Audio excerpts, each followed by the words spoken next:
عارف يعني ايه بني آدم يفضل طول الوقت مش مصدق انه محبوب، ومش مصدق انه يستحق، مش مصدق ان وجوده اصلا نفسه ليه معنى.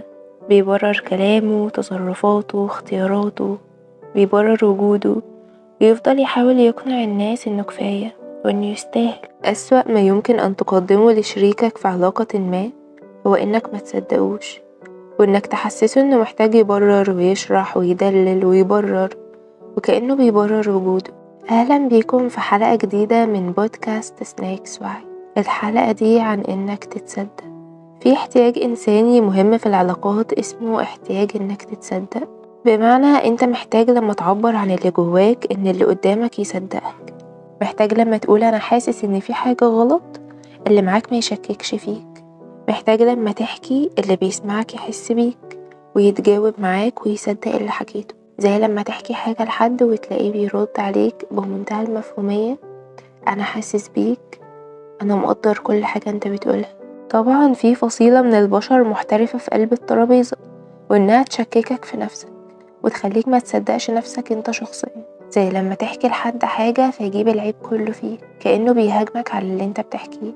وفي فصيلة تانية تحس وأنت بتتكلم معاهم وتشوف في عينيهم إن هم مصدقينك فعلا. وزي ما كل حاجة ليها أصل ومرجع في الطفولة والعلاقة بالأب والأم، الاحتياج ده كمان ليه نفس الأصل ده. الطفل محتاج أبوه وأمه يصدقوه. ده مش بس بيحسسه إنه متشاف ومتقدر، لأ، ده بيحسسه إنه موجود، إنه أصلا موجود، وإن هذا الوجود متصدق، إن الوجود ده ليه معنى. ومش مقصود هنا إنك تصدقه لما يتكلم. الاحتياج ده موجود من قبل حتى ما يتعلم الكلام. لما يحس إنه جعان وأمه تحس بيه وترضعه يبقى هي كده صدقته. لما يعيط وأبوه يشيله ويطبطب عليه يبقى هو كده صدقه. لما يحتاج ويتم إشباع احتياجه، إذن احتياجه صادق ومهم. ده اللي يزرع في تركيبته ويشكل في بناء شخصيته رسالة نفسية مهمة جدا. أنا بتصدق، أنا من حقي أتصدق، اللي بحسه ليه معنى وليه وجود. تصوروا بقى البنات اللي بتتعرض للتحرش وتحكي لأهلها يقولوا لها انتي كان بيتهيألك، أو انتي اللي غلطانة، أو أكيد انتي السبب. والفكرة دي بالذات اتشرحت في هيئة رواية اللي كانت بعنوان دليل جدتي قتل الأوغاد. اتشرحت بالتفصيل عن الأهل اللي ما كانوش بيصدقوا أي حاجة ولادهم بيقولوها، وكانوا دايما بيقلبوا عليهم الترابيزة إن هما الغلطانين وهم السبب في كل حاجة. تصوروا الأولاد اللي بيقعدوا يحلفوا لأهلهم على كل حاجة وأي حاجة وهم مش بيصدقوهم. تصوروا الستات اللي بتستفهم من أزواجهم على التصرف أو تستغرب منه على موقف ويهاجمها بطلقات متتالية من الاتهامات والحوارات والألعاب النفسية القاتلة، ويخلي دماغها تلف حوالين نفسها بحثا عن كمية هائلة من المبررات وسلسلة لا نهائية من وسائل الدفاع عن نفسها. أسوأ ما يمكن أن تقدمه لشريكك في علاقة ما هو إنك ما تصدقوش، وأفضل ما يمكن أن تقدمه على الإطلاق لكل من تحب هو إنك تصدقه، بس تصدقه. عملوا تكنيك مخصوص في بعض أنواع العلاج النفسي يسموه validation، يعني ببساطة توصل للي قدامك إنك مصدق اللي هو حسه، وإنه من حقه يحس اللي هو حسه. ومرادف الإحساس ده عند اللي قدامك اسمه الارتياح. وفي درجة أعلى من إنك تصدق حد اسمها إنك تصدق في حد، ودي فيها كلام تاني لوحده. من أجمل وأحلى اللحظات اللي ممكن تحسها هي لحظة إن حد وصف اللي جواك واللي انت مش عارف توصفه بكلامك وصياغتك. إن حد سمى، يعني أطلق اسم على حاجة انت حاسسها وبتحاول تقولها بس الكلام مش مساعدك. إن اللي قدامك قدر يعبر عن اللي انت عايز تعبر عنه ويوصف اللي انت بتفكر فيه بالظبط. لحظة ان اللي قدامك مش بس بيقول اللي انت مش عارف تقوله، ولا بيوصف اللي انت بتحاول توصفه بس، لأ، ده هو بيقولك انه بيحصل جواك حاجة اصلا، بيعرفك ان في مشاعر وكلام لسه بيتكون من اساسه، بيشاورلك على حاجة شغالة في قلبك او في عقلك انت نفسك ما تكونش واخد بالك منها غير بعد ما يشاورلك عليها. عارف لما حد يفتح لك شباك جوه نفسك ويفتح عينك عليه، وكأن حد عمل من نفسه مراية ليك تشوف فيها المستخبي عنك من نفسك.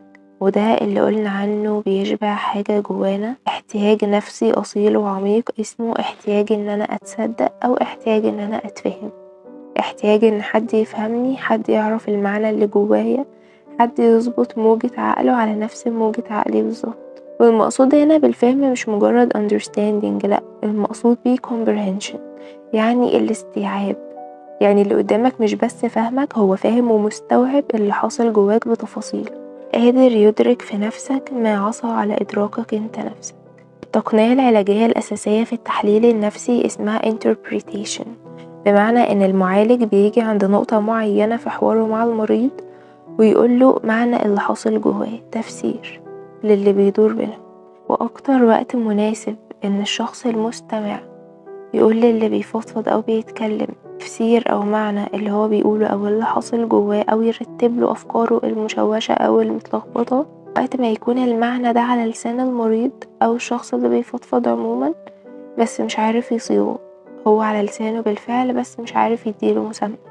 الحكاية دي أصلها احتياجنا الإنساني الفطري وإحنا أطفال، وزي ما قلنا إن الأم مثلا تحس باللي جواك أو تحس بيه من قبل ما انت تقوله، تفهمه قبل ما يتكون عندك جهاز الفهم من أساسه، وتستوعبه قبل نمو قدراتك العقلية على الاستيعاب، وتستجيب ليه قبل حتى ما تطلبه.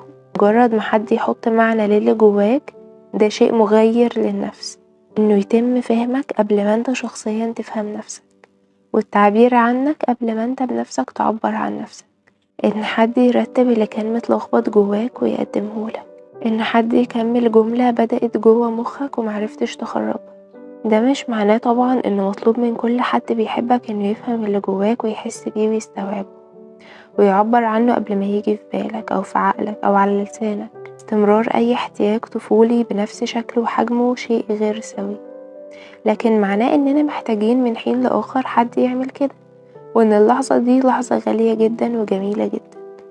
ده برضو مش معناه إن حد يحط الكلام على لسانك، لكن معناه إنك محتاج من وقت للتاني حد ياخد الكلام من على لسانك، والفرق بينهم كبير قوي.